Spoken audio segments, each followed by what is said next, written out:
I was curious to see what the critics had said at the time. A lot of the critical reviews were like, this movie isn't very good because Harry isn't scary. He's too kind and gentle. And I was like, you've just described a movie that kids will like. So, like, what is wrong with this? Yeah.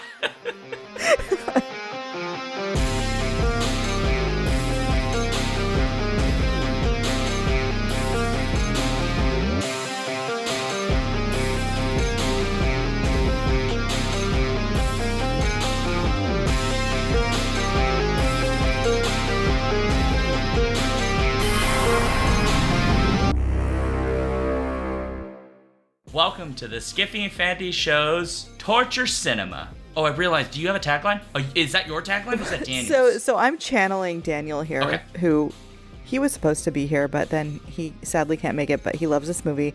And so let's just pretend I'm him.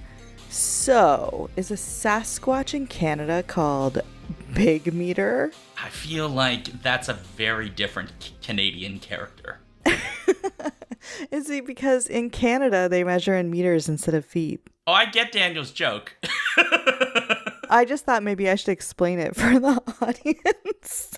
The funny thing is, that is the kind of joke Daniel would make because he's a scientist, and so he almost certainly is using the metric system for almost everything. And Daniel's witty reply to that is, yet he doesn't seem to mind what you call him. Oh. Yet he doesn't seem to mind what you call him? Yeti? These are Paul jokes now. He must have talked to Paul. I don't know. All I'm saying is he can't be here, so we got to do it justice for him. Well, anyway, I'm Sean. I'm Julia. And today we're going to have this for September's, but technical difficulties prevented that, so we moved it till now, which is in October. And we are talking about 1987's Harry and the Hendersons, directed by William Dear and written by Dear along with William E. Martin and Ezra D. Rappaport. It stars John Lithgow, Melinda Dillon, David Suchet, Don Amici, Emmett Walsh. That's hard to say. My God. Margaret Langrake, Joshua Rudoy, and Kevin Peter Hall as the titular Harry. It has a 6.1 rating on IMDb and 48 and 54% on Rotten Tomatoes for their tomato meter and popcorn meter, respectively, and a 3 out of 5 apparently on Letterboxd because Daniel is now obsessed with Letterboxd. So apparently pretty middle of the road. And I will note, this is also on a poll, and I don't know if that says... Oh, no, it does. That's you, Julia. You got it. Mm-hmm. This film was selected by our Patreon supporters based on a poll of movies that previously appeared in Torture Cinema polls, but had received no votes. Why no votes for this movie, guys? If you're not yet subscribed to our Patreon, please join and get a chance to suggest future torture for us. Force it upon us by voting in upcoming polls, and even join us in watching it live on Discord, all for as low as $1 per month. It's real cheap. All right, so before we dive into the mess, we got to do the thing we always do, which is to get to what we're drinking. And as I always say, drink responsibly. Alcohol is not required on this show, so people may drink whatever they like. All we ask is that it is some form of liquid that you can drink as a human, I think is the rule.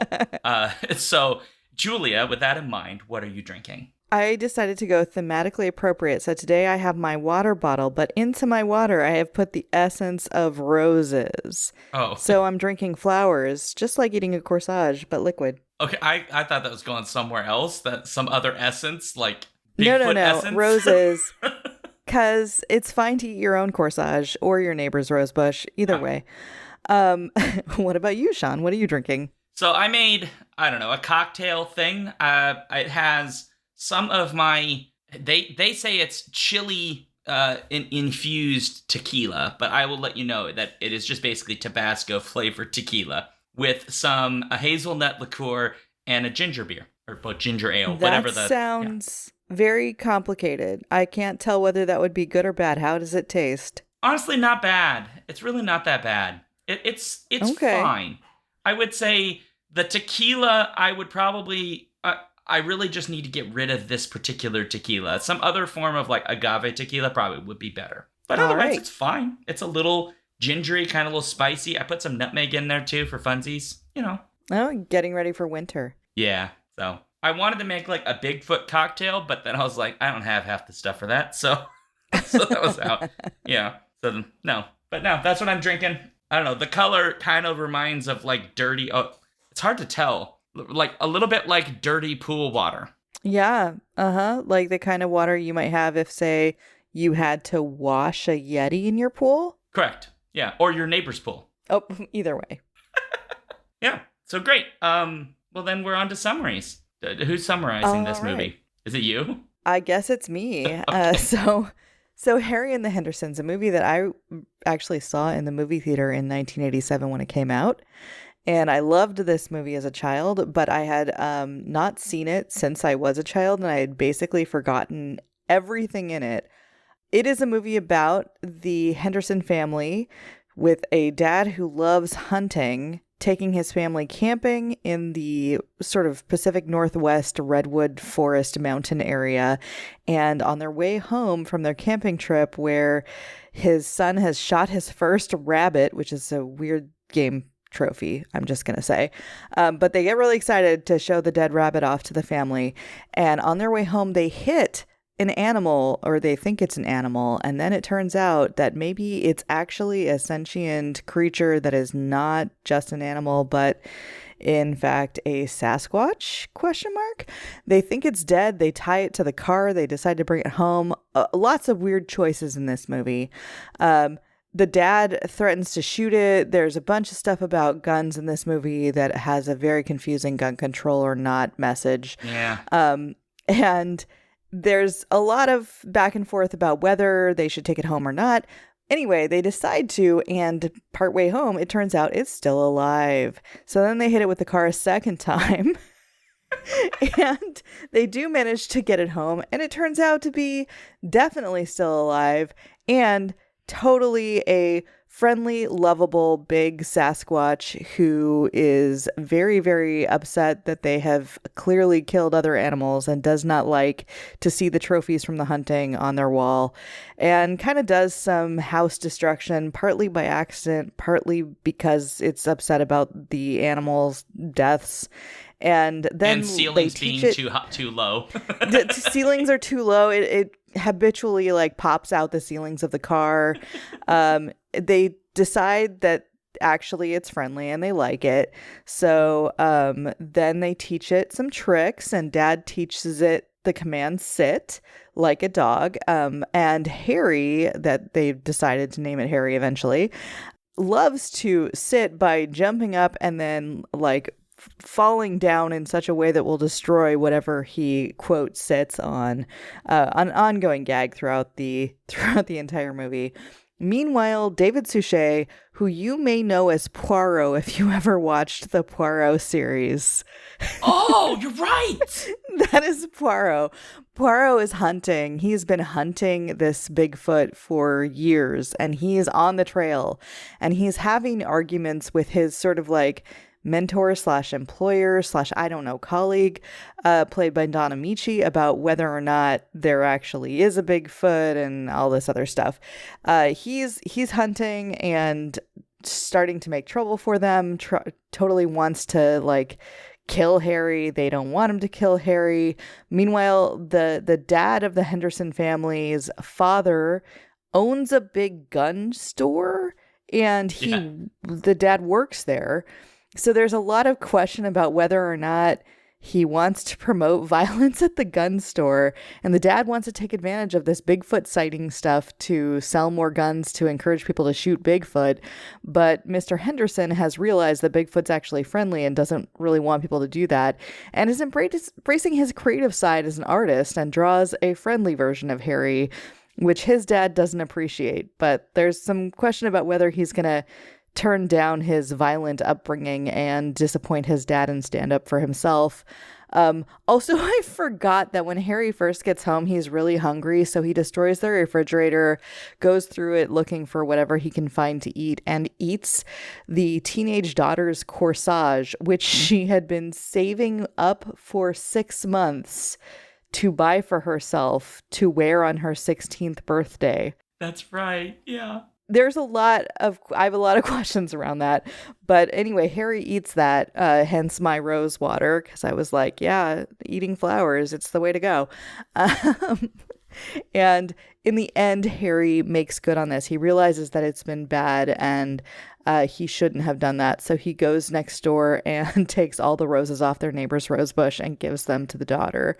A very sweet gesture, which pisses the neighbor off a lot. Of course. But in the end, everything works out okay. Like, they try to make Harry go away. There's a big chase scene. David Suchet almost kills all of them, but then eventually they all work out that Harry's actually nice, and he comes back home with them. No, he doesn't. He goes off into the woods. He goes off into the woods, but then it's implied that he comes back. Correct, because there's a TV show.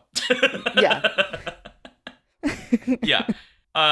Which I've never seen, so I have no idea if that's even worth seeing. But I have never seen that before, but I know it exists. Oh man, there's like that whole era of like the late 80s, like to early to mid 90s, where they were like animatronics for shows for kids. Because remember the dinosaurs show, right? That was claymation. Yeah. Yeah. I 100% remember that. I watched that so much as a kid. I thought that was the most brilliant thing in the world. I bet you if I watched it now, it would not hold up. I do not know. I mean, I definitely saw some of it when it was airing, but I have no idea if it holds up or not. Look, lines from that show are still in my head like 30 years later, so that should say something. Yeah, that's fair. That's fair. Oh, boy. Well, I guess we should get to...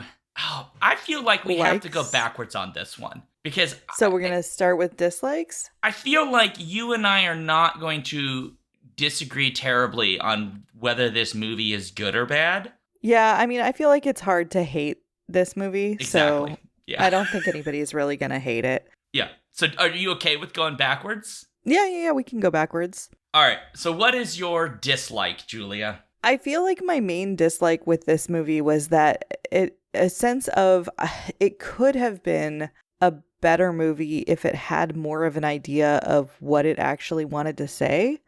But I felt confused a lot of the time about what message it was actually trying to give.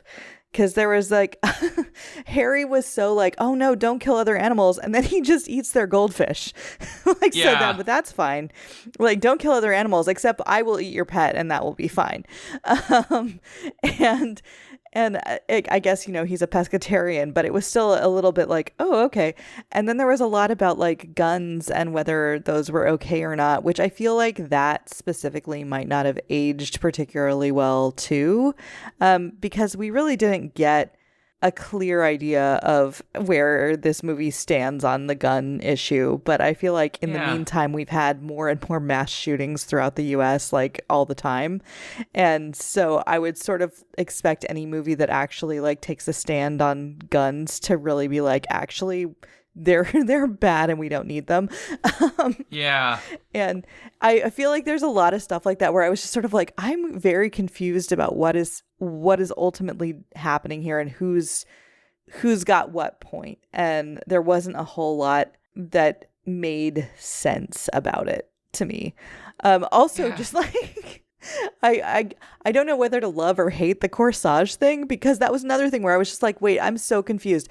I've never known anybody who, and I did grow up in the 80s, so like this teenager was probably, a good 7 or 8 years older than I was, but I didn't know anybody who wore a corsage for their 16th birthday, let alone saved 6 months of income for it. No, I've never heard of a corsage costing that much. No, like they're a thing that like when I was in high school in the 90s, people did wear them at dances. And I have pictures from high school dances where like I have a corsage on because that was what everybody did. But they cost like $5 maybe. Yeah, I just looked. I did a quick search. People's Flower Shops I went to, which is like an online place, they're like $30 today. That's not 6 months of saving. That makes even sense. 80s. And I feel like at the time, you would probably like you probably could get one that was more expensive, but most of the time kids are wearing these to homecoming and prom, and like usually it's just like, here it's a single white rose that you tie on your wrist. Like this is not, we're not talking major money here.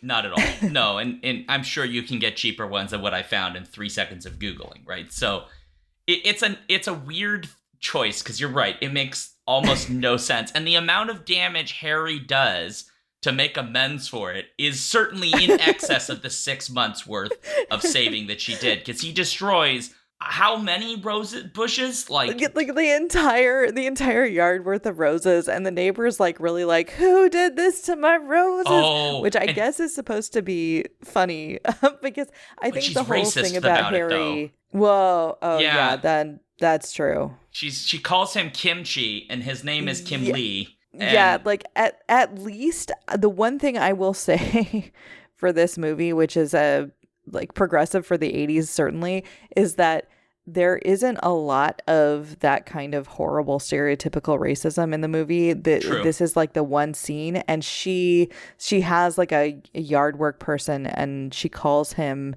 Kimchi in this scene, and he says, my name is Kim Lee. And this is, when I say it's progressive for the 80s, what I mean is he's actually a person, and he's like, stop being stereotypical and racist about this. Like, I'm a person and this is my name. And the audience is supposed to be on his side about it. Yes. Yeah. You're not meant to think she's done the right thing in this moment, no. Although it is still meant to be a joke. But it's like very much like she's in the wrong, as opposed to like, is it Pretty in Pink or 16 Candles, one of the John Hughes movies that everybody loves, has like a whole thing where the character's name is a joke and you're just supposed to find it funny. And I'm not even going to say it because it's just like, why? But if you want to look it up, you can find it. But it is the entire movie. It's just like, this is a joke that everyone is supposed to take as really funny. And it's not. I think the thing with the neighbor, right, is that she's also very deliberately presented to us as an annoying, nosy neighbor who probably doesn't mean bad, but has that character of kind of being annoying and kind of getting into people's business and saying things she shouldn't say. It's not that they hate her and that she's like deliberately trying to be a bad person. She's just she's a nosy busybody, and she's always inserting herself into everybody's business. Correct. Yeah, I guess we would call them a Karen today if we were going by the like modern lingo or whatever. Yeah, I don't even know, because I feel like calling someone a Karen means that like they're there to make trouble, but she's not really there to make trouble. She's just there. She's just nosy. Yeah, and she's just sort of always wants. She doesn't have bad intentions, and she's not necessarily gonna like. I feel like a Karen's always going to call the manager and complain about something and be deliberately racist about it. But this lady's not necessarily trying to do that. She's just always trying to be around and in everybody's business because she wants to be part of things. Yeah, I think that's a better way of thinking about her. Yeah, I think the thing she's more of a Ned Flanders, I feel like. Yes, she's more like Ned Flanders without all the religion. Yeah. Yeah, I would agree. Not trying to be bad, but, causes problems because her nose is like up in everybody's stuff. Right, which is a problem when you have a Bigfoot hiding in your house. Yeah, like overly friendly and wants to make sure everything is okay. And it's like, we don't want you to look inside our house and see that our staircase has been destroyed by a Bigfoot climbing it. Imagine that insurance call. How did your stairs get destroyed, sir? A Bigfoot walked up and down them. Okay, sure. Sure. That makes sense. He's going to have to start a comic book company because how's he going to make money? He quit his job.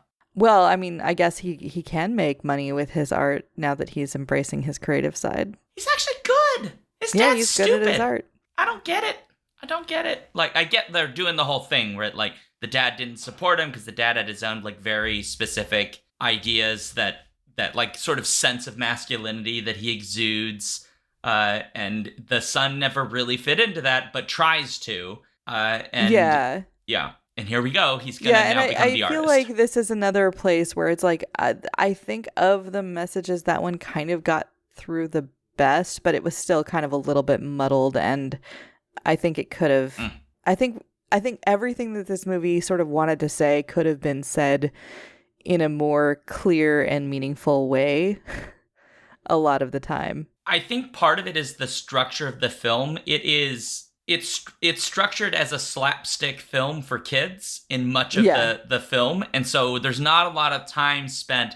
Let's think about who these characters are and what their conflicts are. And then once we get to the end, somehow this whole situation is going to help them get to the resolution for their conflict.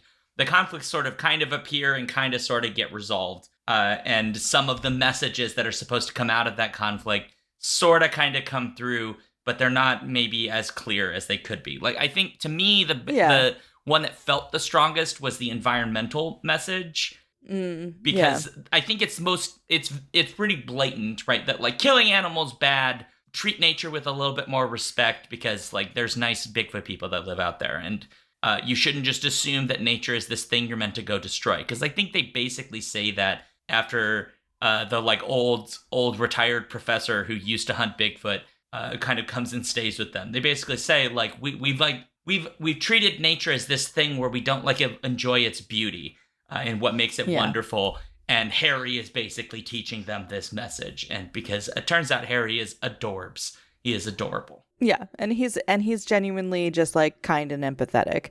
And so he by being kind and empathetic, he's leading by example, and you can't help but like him. So then you are also led to be kind and empathetic by being friends with him. Kind of want to be his pal. Yeah, well, I mean, who wouldn't want to be a pal with like a big, giant, furry guy who's like, hey, I'm kind to everybody except for your goldfish. Well, I guess that gets to my dislike. And this is tough because for me, I almost didn't dislike anything in this movie. I had a blast watching this. This was a lot of fun. I wish I could have sat my kid down to watch it because I think my kid would have loved the crap out of it.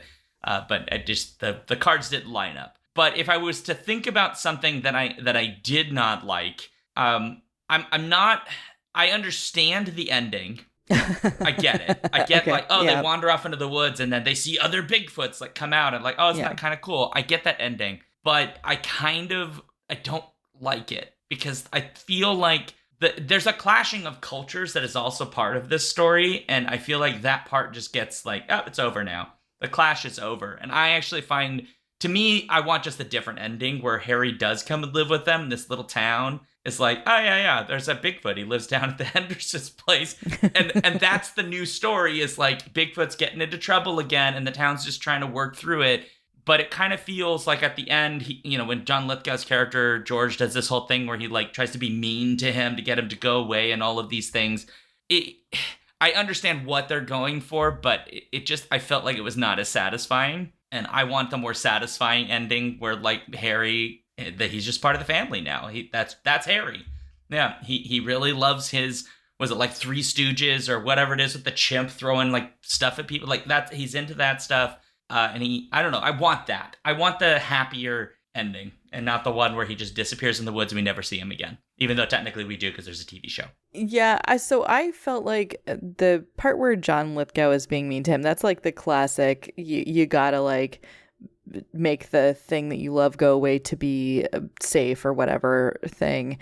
But I also felt like that came before the true ending. And then it was clear not long after that the reason he was doing that was because David Suchet was going to come and shoot Harry.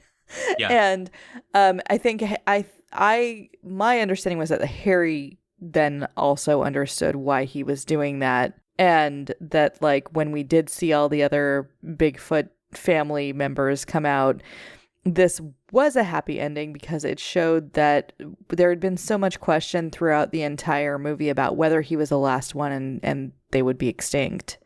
But then it's like, no, he's not the only one. He actually has a whole community. And like now, he knows where this family lives and he can come back and they are friends and he recognizes that they were all trying to protect him because he saw them walking around with his footprint shoes that they made to try to throw David Suchet off the trail. That part I think was cool. Because so I thought that like I thought that Harry kind of understood that, and that like the implication was, now they're friends. So he does live in the woods. That's where he lives, but he also knows where they live. So he can come back and he can have a kid and show them his kid, maybe. I don't know. I felt like it wasn't the end of these people hanging out with Harry. But like the whole town is crazy. Like everyone's buying guns to like as they saw the Bigfoot. I mean, it's one thing I liked about it is that the film, they do this amazing thing where people keep being like, the Bigfoot, he's so dangerous. We must get him. But like, even we know that they're not correct. And then John Lithgow's character I suppose that you could almost say is like an emotional outburst, shakes this biker being like, you made it up. Don't admit you made it up.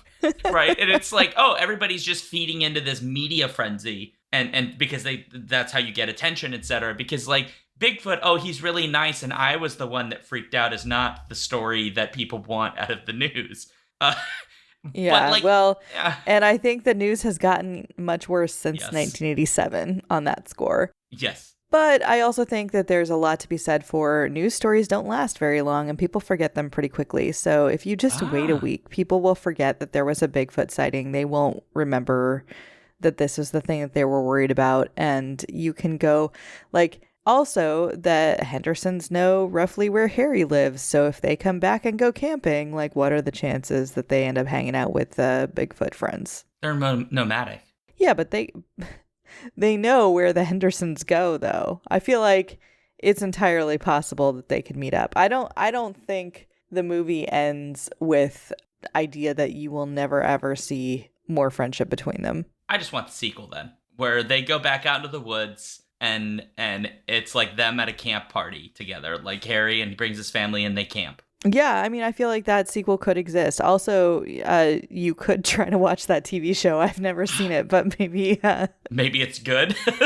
maybe it's good. I don't know. I don't know.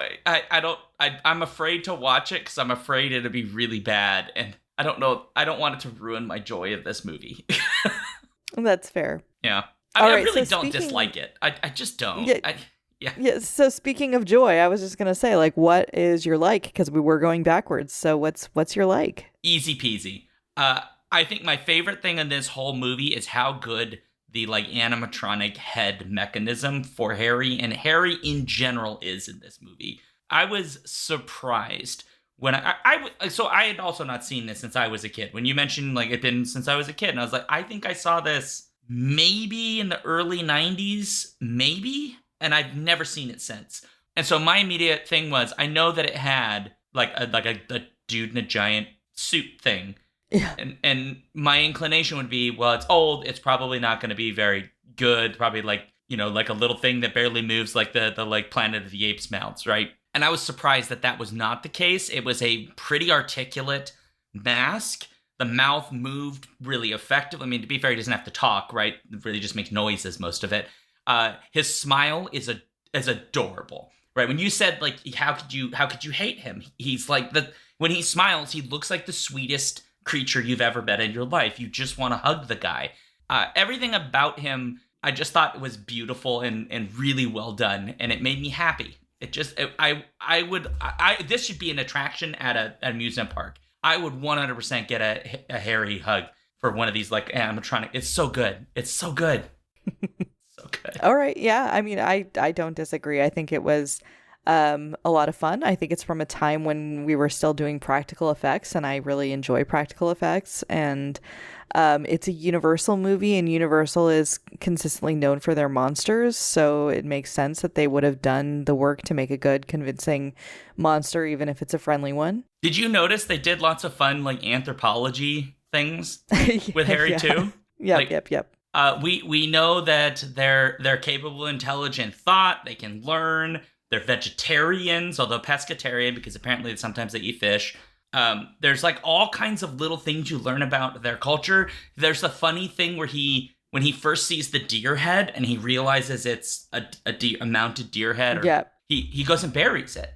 And that's part of the culture that they realize, that's how to make him happy about all these other animals we've shot. Let's bury them in the yard. Give them a proper, respectful funeral. which means they're intelligent. They're more like us than we kind of realize. Like my little like I was thinking like, oh, how close to Neanderthals would they have been? Like, how close on the evolutionary tree are they to us? Like, maybe we're really close relatives, and maybe we're not that far apart. Maybe they have a language. He kind of talks at the end. I don't know. Yeah, I don't know. Maybe they do. Maybe they have a language in grunts, sort of like Chewbacca, who is also one of my faves. Yeah. I just thought they put those details in, and I was like, I'm so glad you thought for like 3 seconds about like, let's just put these little nuggets in here, because they could have just had none of that, but I think they're just very well integrated. Yeah, no, I would agree with that. Yeah, and I will say if we want to move into my like for this, I really did. I enjoy any movie that has a big lumbering growling thing. Chewbacca is my favorite Star Wars character because I relate to anybody who just kind of looks at the world and is like, I gotta growl at it. And Harry expresses so much with his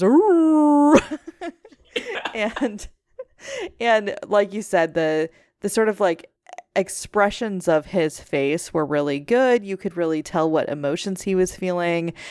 And this movie, I think, did the classic Universal thing of really leaning into the physical comedy and the physical acting of all of these different sequences. So like there was this sort of like part where they hit him with the car, and there's a lot of like visual and physical acting going on there that's not, it almost feels like watching like an old school Looney Tunes cartoon but in live action. A little and bit. then like the same thing happens over and over again when you see him introduced to the house, and it's like, oh, there is this monster that is comically too large for this house. What will happen? Everything that can go wrong will, and we will see it in this sort of like kind of hilarious slapstick way.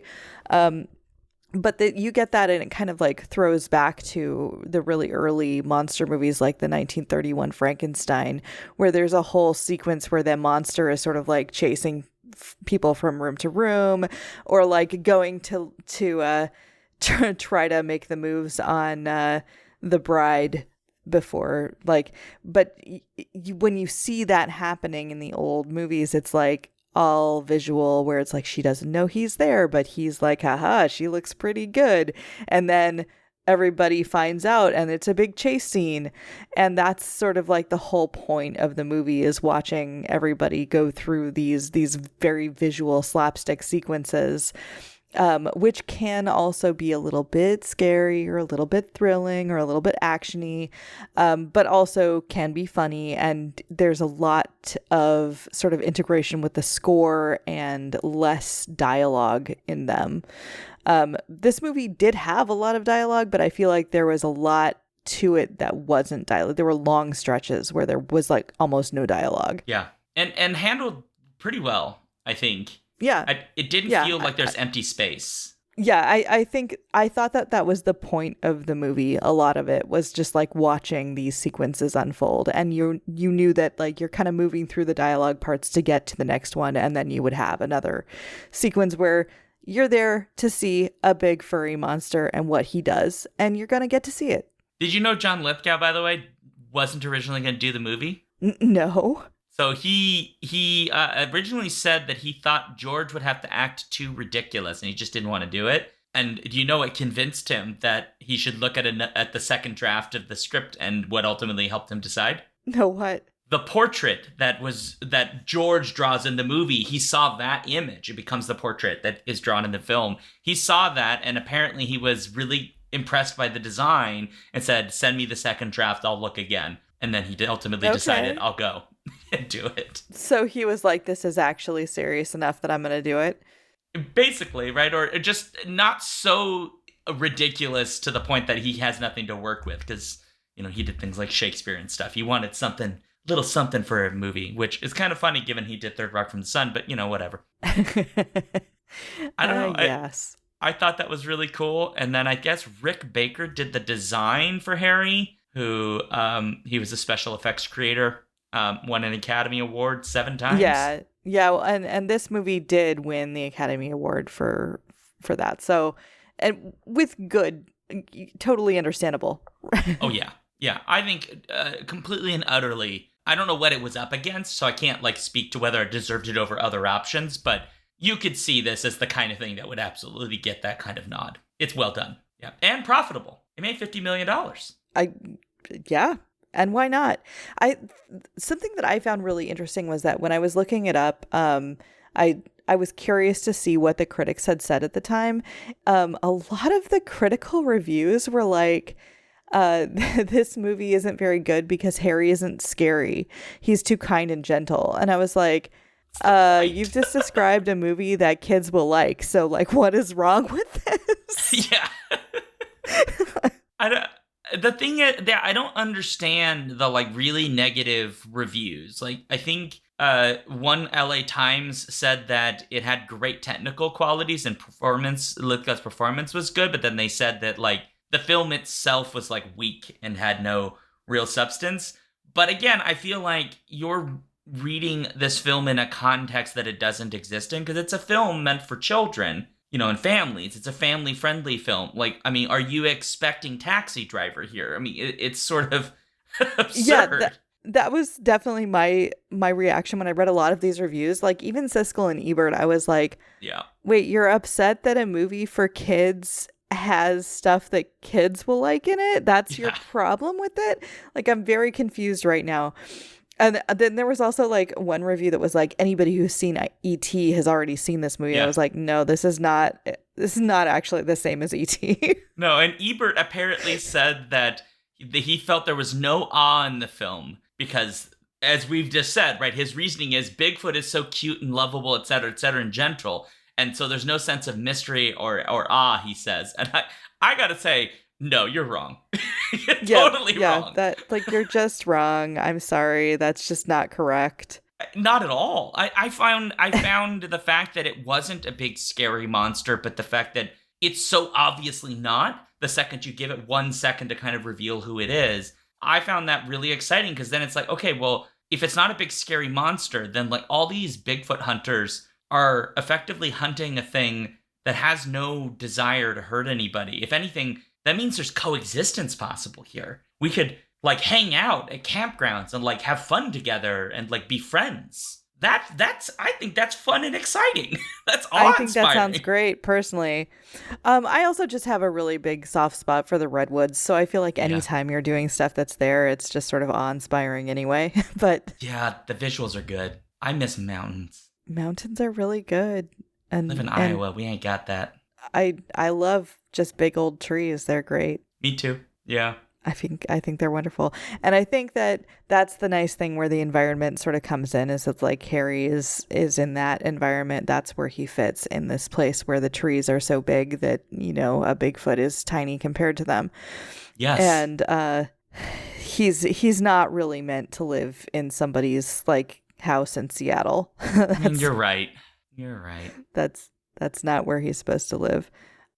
Apparently, in 2007, Eric Henderson at Slant Magazine gave it 2 out of 4 stars, and he said that it's just as Mac and Me eventually devolved into a feature-length commercial for McDonald's, Harry and the Hendersons eventually emerges as a vegetarian screed. Which, yeah, I did not get that from this movie. I feel like, I mean, Harry likes to eat fish instead of red meat, but, like, at the end of the movie, when they are, like, having their friend the professor over for dinner, it doesn't really even seem like they're eating vegetarian all the time or anything. No, that's just when they have certain guests, as they say jokingly, right? They'll be vegetarian. Yeah. And then they give Harry some carrots and celery so that he can eat those. Yeah. But yeah, I was like, I don't know. I don't really feel like this is a vegetarian, like, manifesto at all. I feel like this is sort of like, oh, maybe Harry doesn't like it when we kill animals, so let's not make him eat hamburgers. Like, he didn't even mind the rest of the family eating hamburgers. No, he wasn't bothered by that. He just himself didn't want to eat it. He didn't want to do it. If anything, he wasn't a pushy vegetarian. The thing that happens is all of the non-vegetarians go, well, to make Harry feel more included, we'll just have a vegetarian meal when he's at the table. If anything, this is apparently an inclusivity screed.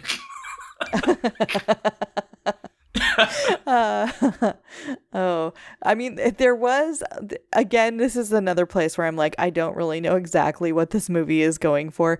Yeah. Um, because it's the 80s and anti-fur campaigns were ramping up a lot. So there was a point where Harry goes through the house and he's finding all the dead animals in the house and he's getting upset about them. And he gets really upset about this mink stole that he's found. And they're like, what was that? And they're like, it was grandma's mink stole. So it's like not, they want to be clear that the family, the current living family doesn't have fur. Yeah. This is an heirloom from grandma. But then like the conversation about it gets really confusing to me about like messaging. Because it's like, oh, well, grandma didn't kill that. Somebody else raised it and then killed it so that people could buy it. And I was just sort of like, wait, okay. That doesn't make it better. No. Like, well, but like when you think about it, right? Like, what is the argument for a mink stole? I mean, the argument was they were soft and warm. Yeah. We have a lot more synthetic stuff now that is warm, but 100 years ago we did not. So Right. Yeah. So I mean, maybe if it were hundreds of years ago, you might, if you didn't have access to like wool, I guess you might say that, but. Their argument now. Well, I mean, like, even if you do have access to wool, I think one of the reasons people used fur stuff was because it's really, really warm and it keeps it's like anything to do with skin, like leather, is going to be a natural barrier against moisture. Like wool, That's if fair. you get it wet, it becomes very absorbent and then you're wearing a bunch of wet fabric. That's fair. Yeah. So, but of course now we live in modern times, so I guess we just really don't need those things. I feel like now there's really no reason for anyone to have a fur coat, but if you go back 100, 150 years ago and you're living in a place like you live, where the winter's really cold, it's like, oh yeah, I understand why people are wearing a nice fur thing to keep them warm. Yeah. And it's less likely now, but like also the other reason is because those were very soft. Mink was bred because it made soft fur that people liked to feel against their skin. I just find that less meaningful of an answer than it keeps me warm better, which like prevents death. So. Yeah, I just feel like we all there's a lot of leather still in the world that people still wear and don't really think twice about, and that's also animal skin. It is. And some people really do care about that and are very upset about it, but a lot of people don't really mind, and it's considered useful because it's used for a lot of things. I guess I don't think I have any. I don't think I have actual real leather anywhere in my house. Not because I'm I'm just sitting around thinking about all of the stuff I buy and like I'm being super hardcore environmentalist and like I'm Captain Planet basically. Although I am Captain Planet because he's hot, so whatever. But I just don't think I've ever bought anything that expensive. So yeah, I feel like there's a lot of questions around what is and isn't okay. But I just thought that whole segment was like, I was like, I don't really feel like they're kind of picking what they actually have to stick to. They're not picking a lane. Yeah, you're not wrong. It's almost like they're trying to be super careful to not be too on the nose for their child audience or for their family audience, which is maybe that's an 80s thing that I just don't remember because I mentioned Captain Planet jokingly. And when I think back to Captain Planet now, I just go, well, that is so aggressively an environmentalist message. Yeah, I feel like there were a lot of things that were very aggressively, like, specifically taking a point of view. Like, I feel like there was a Jetsons movie that was, like, really, really environmentalist forward that I saw as a kid. Huh, maybe. I can't remember like what it was about, but I remember being like, oh yeah, we have to save the environment, being a thing that kids were taught a lot through media. And I think that this is just kind of like, to the extent that it's teaching anything, it's teaching that we should be nice to Bigfoot. Yeah, that's a good message, Which though. is an okay message. I think that the other thing I liked about it, but think it could have even done better, but I do appreciate this about it, was that it was kind of like trying to push a, you don't have to do masculinity in a toxic way Yeah. message. And I think it could have gone a little bit harder on that, and that would have been nicer. But like that, I think, is at the heart of the whole, like, dad is actually wanting to be an artist, but he's kind of been forced into being a hunter to prove himself to his dad. But like, what good is that actually doing for him? Nothing. And he's also now teaching his son to do the same thing. Why? Because that's what it is to be a man. And sort of like the whole work of the relationship with Harry is to undo that idea that you have to be violent in order to be a man. Yeah, or be involved in like explicitly, historically, culturally masculine activities. Hunting, Yeah, exactly. fishing, camping, all of those things. And that's how you're a man now, instead of Exactly. being an artist, which also turns out you can be a man and be an artist. And like the journey of the son is basically like starting from that wanting to be accepted by his dad, the man who's raising him, by being like, yeah, I'm shooting rabbits, to, oh, I'm actually going to be nice to the Bigfoot because we should be nice to animals. I like that John Lithgow has a line about this where he basically says, like, the first time my dad has ever like shown any appreciation or desire to support my art has been to make me do the one thing with my art I just really don't believe in, which is to draw a Bigfoot that's violent and he doesn't want to do it because to him it just doesn't, it feels wrong. And then the thing that makes him quit his job at the gun store that his dad owns, Henderson and Son Guns, I guess, is his dad gets mad at him for drawing a nicer version of Bigfoot, and so erases some of the parts and draws like teeth and look on his face, and the dad's like, aha, see, you're not the only artist. And that's what basically is the final straw, because his dad like kind of like violated his artistic vision and didn't respect his son enough to like hear him in that moment. Yeah, and just wanted to sell more guns and more ammo. And another thing that I found sort of horrifying, but not the fault of the movie, just the fault of time passing and what has happened in our society, was all the stuff around the gun store and what was okay and not okay and what was considered normal and acceptable. There was the point where David Suchet goes in there and he's trying to buy like a bunch of really big bullets to shoot big game with, and they're like, we only have this one box of those. You can't get more. And you would never need more than that. And he's like, I need all of them. I need a bunch. And I feel like these days it would be like, here, let me give you thousands. And also here's a semi-automatic weapon. And there was a thing in there about how like you have to wait 2 weeks to get a clearance. And it's like, no, that's not even a thing. You could just walk in and get. Only for handguns and semi-autos, but not for rifles and I think shotguns, he says. Yeah, but which I don't think solves the problem at all. No, but it is like a world in which there is somewhat more gun control, and that's considered normal even by people who sell guns at a gun store. And like now I feel like that is not the case.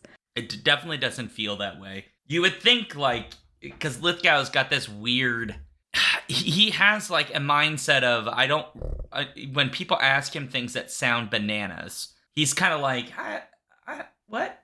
Because the guy, right, so Suchet comes in and he's like, I want all the big bullets. And he's like, bro, we only got the one. And also, what? Like, that's something odd. Like, and then the guy's like, I need like an assault rifle, like a machine gun or whatever, or an automatic weapon. He's like, I need an automatic weapon. It's like, we don't even sell those here. Like, that's not a thing you can get. Yeah. And I'm like, I wish that were still like the prevailing attitude from people who owned a gun store and wanted to sell guns to people. But it's clearly a relic of the past. Yeah. Did you remember when there's the big chase scene that's in the city when Harry's wandering around the town? That guy who asked for the automatic weapon that he doesn't get, he just gets the biggest rifle he can get, basically. He's like dressed like Rambo. Yeah. And I feel like that's like obviously because that's a popular movie at the time. Yeah. And it's a very clear that's a deliberate image. A deliberate call out. It's a fun call out though. Well, we should grade it and call it a day. Yeah. Yeah. All So right. So what do you give this movie, Sean? I'll be honest. I obviously love this film. It's not perfect, but it is really great, and I enjoyed the living crap out of it. And so I'm giving it a B plus. Yeah, that's probably where I was going to go too. I do feel the need to say that Daniel was going to give it an A because Daniel does really love it. I think he loved it as a kid and he still loves it as an adult. I would love to do that, but I just feel like it's a little bit too all over the place for me to quite go there. So I'm going to give it a B plus as well because I did really think that the costumes, the makeup, the whole like visual sequences and all of that were delightful. But then like if you try to poke a lot of the plot of this movie, it's like, what is happening here? Yeah. Yeah. You're not supposed to think too much. You're just supposed to have fun. No, you're really not. But I feel like in order to give it an A, I would just kind of need it to feel a little more together. I agree. Yeah, that's kind of where I'm at. There's aspects of it that just it's not quite there, but it does not deserve like a 40% on Rotten Oh, Tomatoes. it absolutely does not deserve all the hate that critics gave it. I do not understand where that was coming from, especially because like I remember loving this movie as a kid, and I feel like a lot of other kids also loved it, and it was clearly meant for like families to watch and kids to enjoy. Yeah. Look, I would show this to my kid. He'd have a blast. Yeah. A giant hairy Bigfoot man, he would love it. And like every time Harry gets into a car and pops out the roof of it again, like anytime you see a new car that he's going to get into, you're like, oh, it's going to happen. And then it does. And it's always funny. It's ridiculous every time. And the look on his face every time they look at him, he's just like, like, I'm sorry, but I want you. I'm like 9 feet tall, man. I don't know what to tell you. Oh, Lordy. Well, that's the show. So if you've watched this film and you'd like to let us know what you think about it, skiffyandfanty@gmail.com is one way. And then if you're in our Patreon Discord, we have a show discussion channel where you're free to talk about literally any show we've ever released, but you can talk about this one. We are on Blue Sky Threads, Mastodon, YouTube, where our shows go, and other kinds of places. Those are all at skiffyandfanty.com/skiffythings. And then we are, again, here every Friday at 7 p.m. Central for our live show format. For whatever we happen to be doing that day. And so expect that there. That's at twitch.tv/alphabetstreams. And then please spread the word, tell people about our ridiculous show.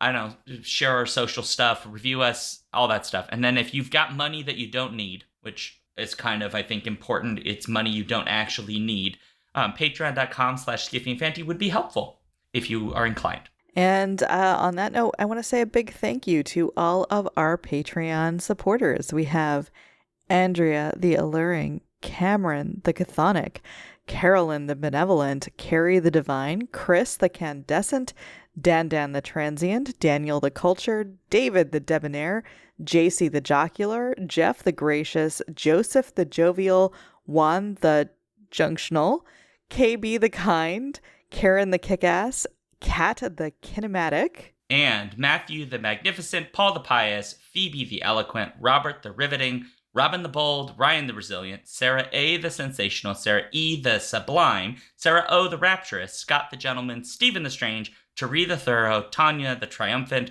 Trish the Imperturbable, and Victor the Valiant. Thanks, everybody. A lot. We really appreciate it. And I just need to say that, like, we need a Sarah I and a Sarah U. So and sometimes just a Y.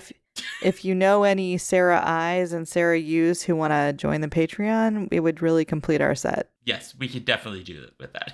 Well, thanks, everybody. So for me, I'm at SeanDuke.net. If you just put /Duke things, you'll find all my social channels. And then I'm here on Twitch at Alphabet Streams. Wednesdays, Sundays, 6 p.m. Central if you want to see me game and stuff. And I'm at juliarios.com. So if you want to find out what I'm doing and what my projects are, that's where you can find me. Excellent.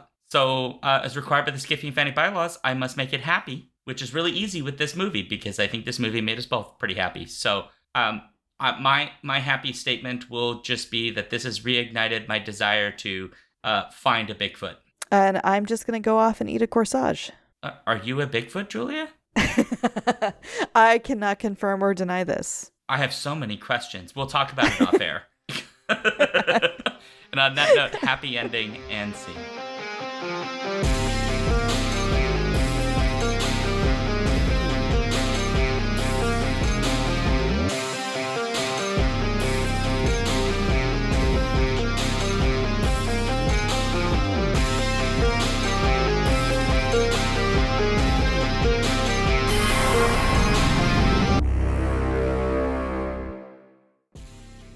If you want to support this show, you can go to patreon.com/skiffyandfanty or skiffyandfanty.com, our website, where you can get access to all of our fancy things. Our music comes from Holy Mole. You can support him and his work at patreon.com/holymole. Thank you for listening.